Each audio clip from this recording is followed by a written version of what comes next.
6장은 어떤 내용을 우리가 다뤘냐면 크게 주제를 좀 정해보면 죄와 신자와의 관계를 다루었습니다. 7장에서는 어떤 주제를 다루고 있냐면 이제는 그 죄와 신자의 관계가 변함으로 말미암은 이제는 신자와 율법의 관계를 다루고 있습니다.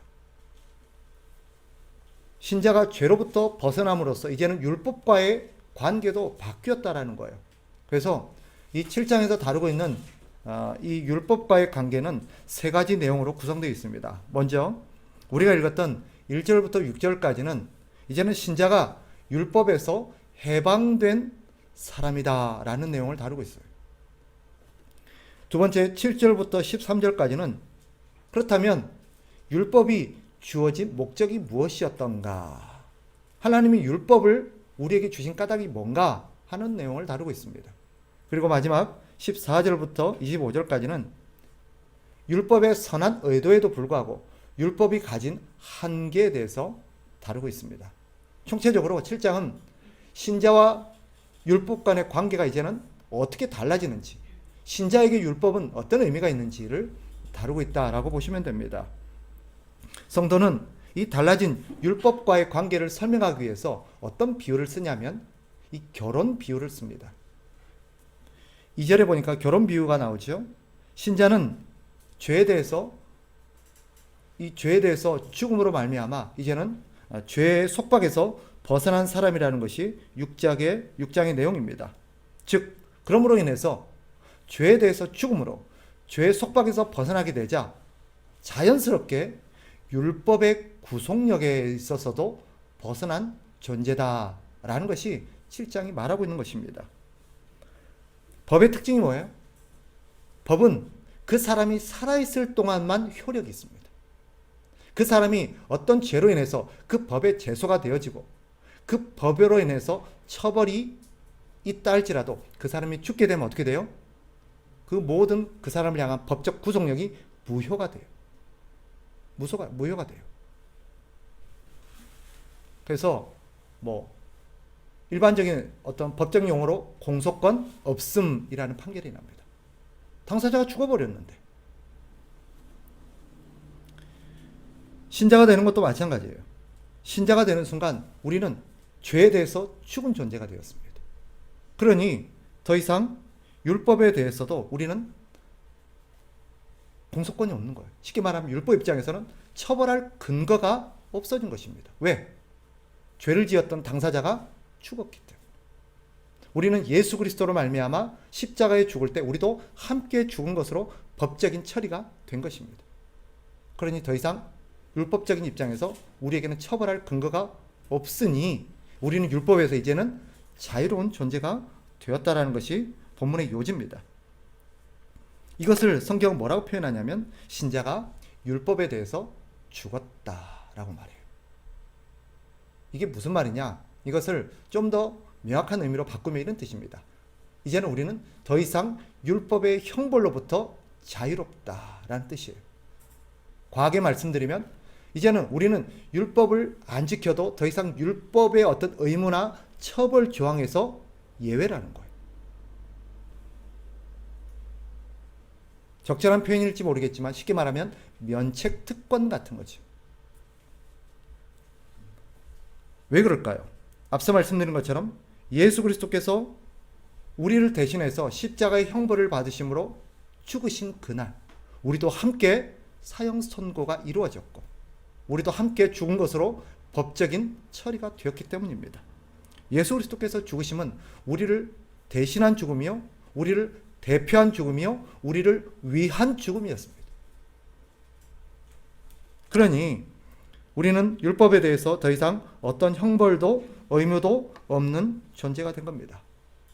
근데 이러면 꼭 오해하는 분들이 있어요. 야, 이제는 우리는 율법에서 벗어났고 율법의 형벌로부터도 자유로니 이제는 우리는 율법을 무시하고 아무렇게나 살아도 되는구나. 그러니 신자는, 예수 믿는 사람은 더 이상 율법을 안 지키고 살아도 되는 사람이구나. 아니에요. 율법에서 죽었고 율법의 형벌로부터 자유로운 신자가 되었다는 의미가 더 이상 신자는 율법 안 지키고 산다, 그런 의미가 아닙니다. 예전에는 처벌이 두려웠어. 처벌 때문에 어쩔 수 없이 지켜야 했던 율법을 이제는 다른 이유 때문에 자기가 자원해서 율법을 지키는 사람이 되었다는 거예요. 자발적으로 지키는 것입니다. 왜 그럴까요? 율법을 더 이상 지키지 않아도 되는데, 율법의 형벌로부터 자유로워졌는데, 신자는 이제는 옛날에는 그렇게 지키기 싫었고 그렇게 안 지키고 싶었는데 처벌이 무서워서 어쩔 수 없이 지키는 것을 이제는 누가 시키지 않아도 자발적으로 지킨다는 거예요. 왜 그럴까요? 신분이 바뀌었기 때문입니다. 신자는 예수 그리스도의 신부가 되었기 때문이에요. 이게 오늘 본문이 말하고 있는 거예요. 즉 예수 그리스도의 신부가 된 것이 왜 율법을 지키게 되는 요인인가? 그것은 예수 그리스도의 신부답게 살고 싶어서 그래요. 신부가 되니까 신부답게 살고 싶은 거예요. 그 속사정은 이렇습니다. 신부답게 사는 게 왜 율법을 지키느냐? 그분을 사랑하기 때문에. 그분의 사랑이 너무 고마워서, 그분을 기쁘게 해드리고 싶어서 율법을 지키는 거예요. 그러니까 우리는 이런 의문이 들겠죠. 율법을 지키는 것이 왜 그분을 사랑하는 길이요? 또 율법을 지키는 것이 왜 그분을 기쁘게 해드리는 길인가? 이유는 이렇습니다. 율법은요, 하나님의 성품이 녹아있고 예수 그리스도의 질서가 녹아있어요. 즉 하나님이 어떻게 사시느냐, 하나님의 성품이 어떤 분이냐, 예수 그리스도께서 이 땅에 오셔서 그분이 행하신 삶의 원칙들, 그분이 살아가고 있는 삶의 원칙들이 무엇인가가 율법에 녹아있어요. 그러니 그분의 신부가 되어서 그분과 함께 살아간다는 것은 그분처럼 산다는 뜻이요, 그분처럼 산다는 것은 율법처럼 산다는 거예요. 그렇게 안 지킨다고 처벌받는 것도 아니고, 그렇게 안 지킨다고 해서 신분이 박탈되는 것도 아닙니다. 그런데도 자발적으로 이제는 그분처럼 살고 싶은 거예요. 왜? 그분을 사랑하니까. 또 그분의 은혜가 너무 고마우니까. 그분을 기쁘게 해드리고 싶으니까. 자발적으로 누가 시키지 않은데도 그러는 거예요. 성경은 그리스도의 신부로 사는 삶을 이렇게 설명하지요. 4절로 한번 가보세요.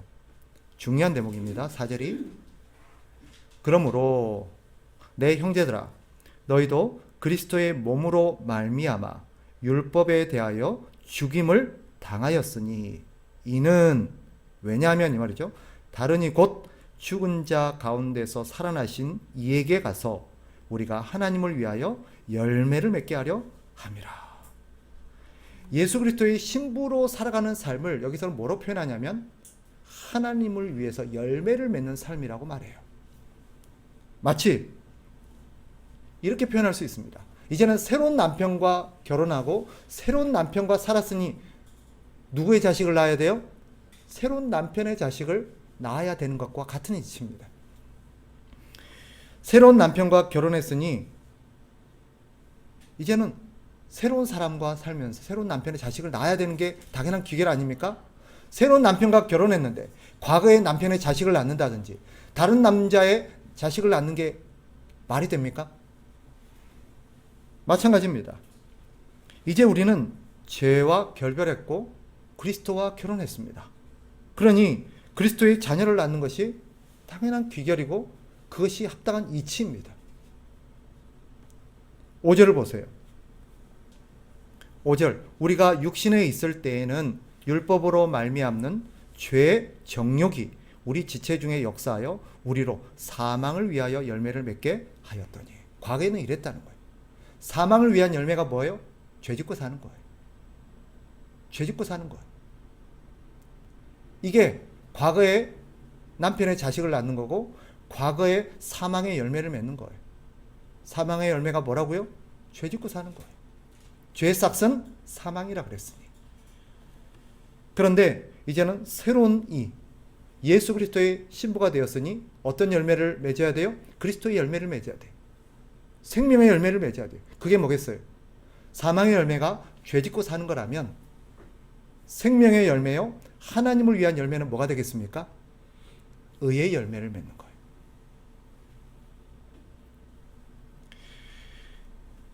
이는 그리스도의 자식을 낳는다 하면 선뜻 먼저 떠오르는 것이 전도해서 교회 새가족들을 데려와야 되는가 보다 라고 생각할 수 있습니다. 이것이 새로운 어떤 자식을 낳는 거요, 열매를 맺는 거라고 생각할 수 있죠. 물론 그런 것도 포함됩니다. 그러나 여기서 말하는 의의 열매요, 또 생명의 열매는 뭐냐? 그것은 우리가 그리스도인이 됨으로써 새로운 성품을 갖게 되었잖아요. 새로운 성품이 빚어낸 새로운 행실, 새로운 삶을 의미합니다. 새 사람이 되어서 이제는 새로운 삶을 살아가는 그런 삶의 열매들이 뭐예요? 여기서 말하는 생명의 열매요, 의의 열매입니다. 거기에는 모두 포함되어 새로운 그런 복음을 전해서 새로운 생명들을 태어나게 하는 그런 일들도 포함이 되겠지요. 그러나 그것은 일부일 뿐입니다. 우리는 본질적으로 이제는 새로운 성품, 새로운 피조물이 되었으니 새로운 행실과 새로운 삶을 살아가게 마련이고, 거기서 빚어지는 많은 열매들이 우리 하나님을 위해서 맺어지는 열매들이에요. 과거 우리는 육신의 정욕을 따르는 자였습니다. 욕심이 시키는 대로 살면서 욕심을 추구했습니다. 그 결과 우리는 율법의 구속 아래 놓이게 되었고 율법의 형벌을 받을 수밖에 없었습니다. 그런데 이제는 새로운 그런 피조물이 되면서 이제는 새로운 것을 따르고 새로운 본성을 쫓아 살아가는 삶이 되었어요. 이것을 성경의 다른 표현을 빌리면 성령을 쫓아 성령을 따르는 삶이다라고 표현하기도 합니다. 이제 우리는 가장 쉽고 가장 극명하게 표현한다면 이제는 우리의 욕심을 따라 살던 삶이 이제는 무엇을 따라 살아요? 하나님을 위해서 그리스도를 따라 성령의 열매를 맺는 그런 사람이 된 것입니다. 성령이 원하는 열매, 성령이 우리에게 시키고 성령이 우리에게 가르치는 그 열매를 맺는 것이 의의 열매예요. 구체적으로 그게 뭘까요? 바울은 갈라디아서 5장에서 성령이 우리에게 요구하시는 열매가 무엇인지를 쭉 설명합니다. 우리가 익히 잘 아는 거예요. 갈라디아서 5장 22절 23절에 이렇게 표현하죠. 들어보세요. 오직 성령의 열매는 사랑과 희락과 화평과 오래 참음과 자비와 양선과 충성과 온유와 절제니 이 같은 것을 금지할 법이 없느니라. 이 같은 것을 금지할 법이 없다. 이게 무슨 말이냐? 아무도 우리를 이것을 막을 수 없다는 것입니다. 이걸 바꿔 말하면 무슨 뜻인지 아세요? 새로운 피조물, 새로운 성품, 새로운 성향을 가진 사람이 되었으니 우리는 그런 삶을 살 수밖에 없다는 거예요. 이게 자연적이라는 거예요. 바꿔 말하면 새로운 피조물이 되었고 새로운 존재가 되었는데 왜 삶이 저렇지? 뭔가 이상한 거예요. 그리고 그 뒤에 이런 설명을 덧붙입니다. 24절 22한데 그리스도 예수의 사람들은 육체와 함께 그 정욕과 탐심을 십자가에 못 박았느니라. 만일 우리가 성령으로 살면 또한 성령으로 행할지니 헛된 영광을 구하여 서로 노엽게 하거나 서로 투기하지 말지니라. 딱 못을 박아요. 그게 뭐냐? 새로운 피조물이 되었다면 새로운 성령이 원하시는 그런 열매를 맺을 수밖에 없다라는 거예요. 이런 삶은 과거의 육체의 욕심을 따라 살던 삶을 청산하고 하나님께서 원하시는 성령을 따라 살면서 성령의 열매를 맺게 된다라는 것이 성경의 가르침입니다. 오해하지 마세요. 여기 소개된 이 성령의 여기 나오는 이 성령의 열매들 이게 다라는 뜻이 아닙니다. 이것은 성령이 우리를 통해서 맺게 되는 많은 열매들의 아주 대표적인 몇 가지를 소개했을 뿐이에요. 이게 다가 아니에요. 열매의 목적은 분명하죠. 예수 그리스도를 기쁘게 하는 것입니다. 신랑 대신 그리스도를 기쁘게 하는 거예요. 이것을 성경은 뭐라고 말해요? 율법이라고 말해요. 율법. 정의해보면 율법이 가르치는, 율법이 우리에게 보여주는 예수 그리스도의 신부로서 예수 그리스도를 기쁘게 하는 길은 두 가지입니다. 첫째는 뭐냐? 정리해보면 이거예요. 전체의 어떤 가르침을 정리해보면 두 가지로 딱 귀결이 되는데, 첫째는 뭐냐? 예수 그리스도께서 싫어하는 것 하지 말라는 거예요. 남편이 싫어하는 거 하지 말라는 거예요. 남편이 싫어하면 우리 남편 대신 예수 그리스도께서 싫어하는 것이면 무엇이든 그냥 안 하는 거예요. 그게 성경이 가르치는 거예요. 또 하나는 뭐겠어요? 남편이신 예수 그리스도께서 좋아하니까 하는 거예요. 남편이 좋아하니까 다 하는 거예요. 세상의 남편은요, 저도 남편이지만 좋아하는 게 다 옳은 것만은 아니에요. 때로는 옳지 않은 것도 좋아해요. 그래서 부당한 것을 아내에게 시키는 경우도 있어요. 또 싫어하는 것이 다 나쁜 것만 싫어하는 게 아니라 때로는 좋은 것도 싫어요. 씻으라 하는데 안 씻어요. 양말 벗어서 혀 좀 나눠라는데 안 나눠요. 남편이 싫다고 안 합니까? 근데 우리 남편 대신 예수 그리스도는 그런 분이 아니에요. 예수 그리스도께서 싫어하시는 것은요, 우리에게 다 안 좋은 것들이에요. 남편이 우리에게 하지 말라 그럴 때는 그것이 그리스도의 본성에 어긋나는 것도 있지만 그것이 우리의 영혼에 해가 되기 때문이에요. 우리를 사랑하시는 남편께서 우리를 위해서 그거 하지 마. 그거 당신에게도 안 좋아. 우리에게 하라고 하는 것은 당신의 성품에 부합해서 그런 것도 있지만 그것이 우리에게 아주 유익이 되고 득이 되기 때문에 이거 당신한테도 좋아. 꼭 이렇게. 히터 꺼버립시다. 그래서 우리는 예수 그리스도께서 싫어하는 것이라면 무엇이든 안 하는 것입니다. 그분이 싫어하는 게 뭐죠? 죄의 열매를 맺는 거예요. 죄 짓고 사는 거예요. 이는 마치 뭐와 같냐면 성경에서 아주 극단적으로 표현하는데 과거의 남편의 자식을 낳는 것과 똑같아요. 나에게 결혼했으면, 나에게 시집왔으면, 나하고 살면 이제 나에게 맞춰서 내가 원하는 삶을 살고 내 자식을 낳아야지. 왜 과거의 남편과 어울리면서 과거의 남편의 자식을 낳느냐? 합당하지 않다라는 거예요.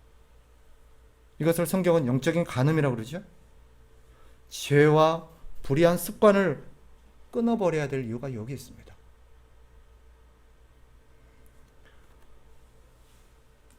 같은 이유에서 우리는 예수 그리스도께서 기뻐하시는 일이라면 무엇이든 하는 것입니다.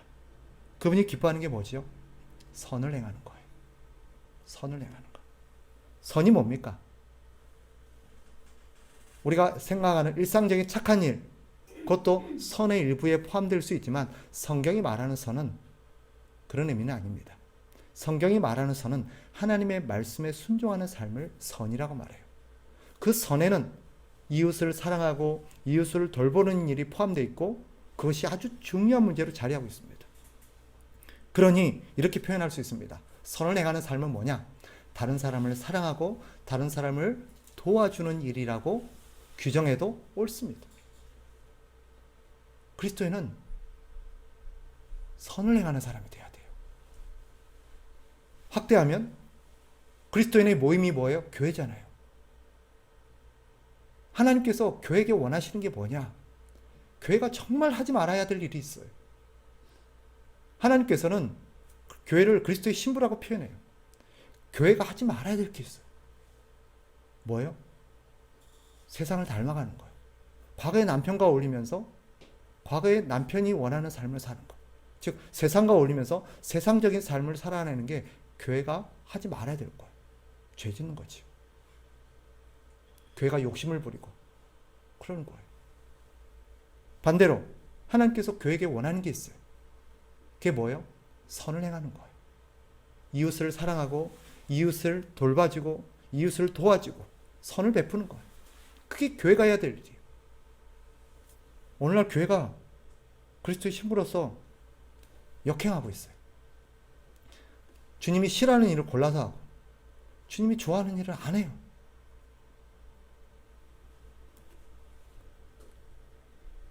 누가 이렇게 물을 수도 있습니다. 그게 어떻게 가능할까요?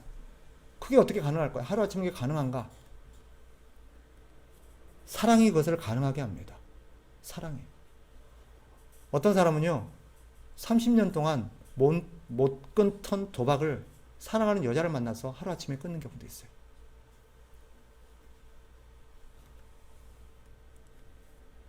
(30년) 동안 못 끊던 담배와 술을 사랑하는 이를 만나서 하루아침에 끊어버리는 경우도 있습니다. 죽어도 안 된다고 했던 거예요. 몇 번을 시도했던 게 안 됐다는 게. 어느 날 사랑하는 그녀가 나타나요. 그리고 그녀가 조심스럽게 이 남자에게 얘기합니다. 난 당신을 만나면 다 좋은데, 당신을 만날 때마다 너무 행복하고 다 좋은데 딱 한 가지가 너무너무 싫어. 그게 뭐냐? 당신 몸에서 너무 지독한 담배 냄새가 나. 그날로 이 남자가 담배를 끊습니다. 무엇이 그걸 가능하게 하죠? 30년 동안 못 끊던 그 담배와 그 나쁜 습관들을 무엇이 끊게 만들죠? 사랑이 끊게 만들어요. 그리스도를 사랑하니까 그리스도께서 싫어하는 것을 끊어버리는 거예요. 이게 그리스도를 사랑하는 신자의 당연한 귀결입니다. 때때로 과거의 습관들이 생각날 수가 있어요. 그러나 그때마다 사랑하는 주님을 생각하며 피하는 것입니다. 되돌아가서는 안 된다고 생각하는 것입니다. 왜일까요? 처벌 때문에? 아니에요. 내가 사랑하는 그분을 실망시키고 싶지 않아서요. 내가 사랑하는 그녀를 실망시키고 싶지 않기 때문에 과거에 돌아가는 삶을 멈추는 거예요. 자꾸 생각나요. 살다 보면. 과거의 행실이 생각나고, 과거의 습관이 생각나고, 과거의 사람이 떠오르고, 근데도 왜 안 하죠? 처벌 때문이 아니에요. 그런다고 처벌받아요? 아니에요. 사랑하는 그 사람을 실망시키고 싶지 않고, 사랑하는 그 사람이 슬퍼하는 모습을 보고 싶지 않고, 나 때문에 사랑하는 사람을 아프게 할까봐 안 하는 거예요. 사랑이 그것을 가능하게 하는 거예요. 어찌 사랑하는 사람을 실망시킬 수 있겠습니까? 사도 요한 이후에 교회를 이끌었던 사도 요한의 제자가 폴리갑입니다. 폴리갑이 86세 때 로마 당국에 붙잡혀서 화형을 당하게 돼요. 그리고 폴리갑에게 회유를 권합니다. 지금이라도 늦지 않았다. 지금이라도 네가 예수 그리스도를 부인하고 다시는 예수 그리스도를 안 믿고 복음을 전하지 않겠다 그러면 내가 네 풀어줄게. 그러니까 폴리갑이 이렇게 얘기합니다. 지금까지 86년 동안 우리 주님은 한 번도 나를 배신한 적이 없고, 한 번도 나를 실망시킨 적이 없고, 한 번도 나를 멀리한 적이 없는데 내가 어떻게 그분을 멀리할 수 있겠습니까? 내가 어찌 그분을 배신할 수 있겠습니까? 형장의 이슬로 사라졌어요. 우리가 이 정도는 못해도 적어도 다른 사람보다 더 귀한 대접을 받게 해야 되지 않겠습니까? 적어도 다른 사람이 누군가를 대접하는 모습보다 내가 우리 주님을 대접하는 모습이 좀 더 나아야 되지 않겠습니까? 저를 보세요. 예레미야서 35장에 보면 레갑의 후손들의 이야기가 나옵니다. 하나님께서 한 번은 예레미야를 불러가지고 뭐라고 말하냐면 이런 명령을 내려요. 너는 가면 레갑의 자손들이 있을 텐데 그들을 성전으로 초대해가지고 그들에게 진수성찬과 포도주를 잘 대접하라 그래요. 그래서 레갑의 후손들을 성전으로 초대해서 예레미야가 진수성찬과 포도주를 딱 준비해서 그들을 대접합니다. 그리고 이 레갑의 후예들에게 마셔라라고 그래요. 그런데 레갑의 후예들이 거절을 합니다. 저희는 마시지 않겠습니다. 그 이유가 뭔고 하니 이렇게 밝힙니다. 예레미야 35장 8절 이하에 보면 잘 들어보세요. 우리가 레갑의 아들 우리 선조 요나답이 우리에게 명령한 이 모든 말을 순종하여 우리와 우리 아내와 자녀가 평생 동안 포도주를 마시지 아니하며 살 집도 짓지 아니하며 포도원이나 밭이나 종자도 가지지 아니하고 장막에 살면서 우리 선조 요나답이 우리에게 명령한 대로 다 지켜 행하였노라. 요지는 이겁니다. 대대로 요나답 이래로 레갑의 자손인 요나답 이래로 자자손손 계속해서 조상들의 유지를 받들어서 선조 요나답의 가르침을 받들어서 포도주를 멀리하고 재산을 많이 쌓는 것을 멀리하면서 경건하게 살아왔다는 거예요. 그러니 우리는 포도주를 마시지 않겠다고 말합니다. 이 일 있고 나서 하나님께서 예레미야에게 뭐라고 말하냐면, 봤냐? 예레미야야, 봤니? 저 레갑의 자손들이 하는 거 봤어? 자기 조상들의 유지라고 하면서 차자손손 신실하게 저것을 지켜오는 모습 봤니? 그런데 내 백성들은 뭐야? 내 백성들은 내가 그들에게 그토록 수백 년 동안 이렇게 말해오고 지키라고 했던 말씀들을 헌신작전을 벌이는 내 백성은 뭐냐? 이런 속상한 마음을 예레미야에게 얘기합니다. 그런 하나님의 마음이 예레미야 35장 16절에 짧게 담겨 있어요. 레갑의 아들 요나답의 자손은 그의 선조가 그들에게 명령한 그 명령을 지켜 행하나 이 백성은 내게 순종하지 아니하도다. 하나님의 속상한 마음이 느껴지십니까?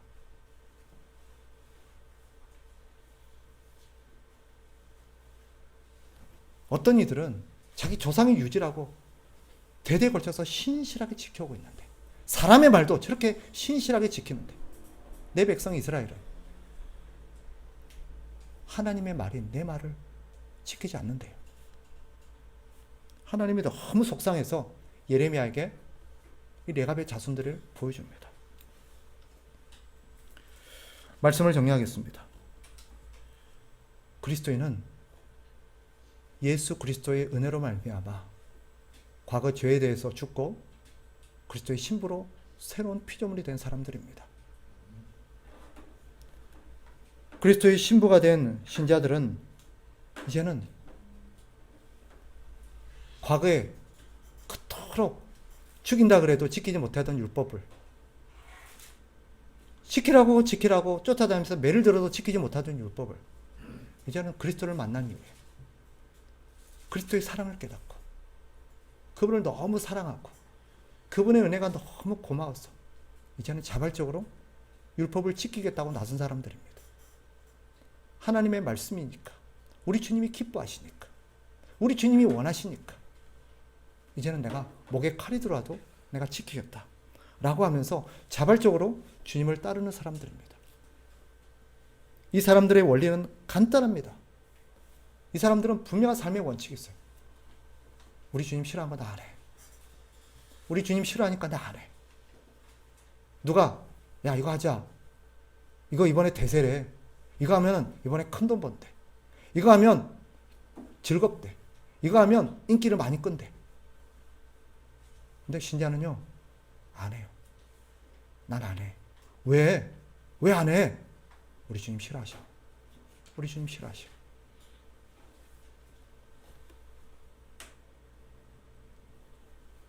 야, 너 그거 가면 안 돼. 너 그거 하면 안 돼. 야, 그거 인기 없어. 그거 하면 돈 안 돼.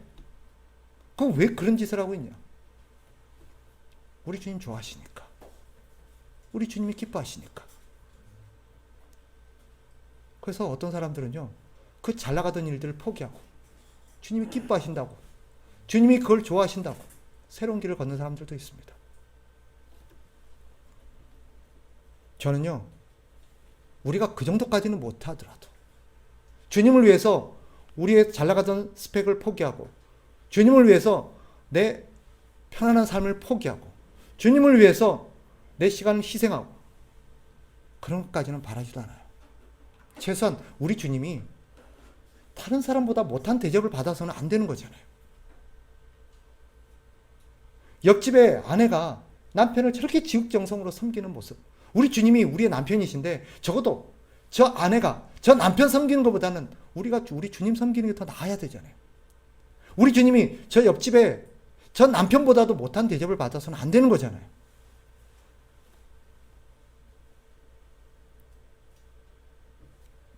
성경이 우리에게 원하는 것은 분명합니다. 너 주님 사랑하잖아. 너 주님 사랑하잖아. 그런 신자라면 어떻게 사는 게 마땅해요? 주님 싫어하는 거 안 해야 되잖아. 주님이 저렇게 좋아하시는데 그거 하는 게 맞잖아. 이게 그리스도인의 원칙이에요. 우리 주님 뭘 그렇게 좋아하시죠? 뭘 그리 싫어하세요? 죄 짓는 거 싫어요. 경건하지 않는 거 싫어요. 주님이 뭘 그렇게 기뻐하시죠? 쉽게 말하면 다른 사람 사랑하는 거 기뻐하세요. 남 도와주는 거 기뻐하세요. 그러니 여러분에게 부탁드립니다. 우리 주님 기뻐하시는 거, 대단한 일하는 거 바라지 않아요. 여러분 보고 집도절도 포기하고 아프리카로 가라는 거 아니에요. 맨날 24시간 하나 앞에 기도만 하라는 것도 아니고 모든 시간을 들여고 길거리 다니면서 전도하라는 것도 아니에요. 우리 주님이 우리에게 원하는 거, 주님께서 아주 선명하게 구체적으로 얘기하신 게 한 가지 있어요. 마태복음 25장 40절. 지극히 작은 자 하나에게 한 것이 내게 한 것이다. 지극히 작은 자 하나에게 한 것이 내게 한 것이다. 이것은 무슨 대답이에요? 주님, 나 주님 기쁘게 해드리고 싶어요. 어떻게 하면 내가 주님을 기쁘게 해드릴 수 있을까요? 어떻게 하면 내가 주님의 뜻에 부합하게 살 수 있을까요? 그럼 주님이 이렇게 대답하세요. 나에게 뭐 해주고 싶어? 나 기쁘게 해주고 싶어? 그러면 너 옆에 있는 네가 사소하게 여기는, 하찮게 여기는 그 사람은 잘해줘. 그게 곧 나한테 잘해주는 거야.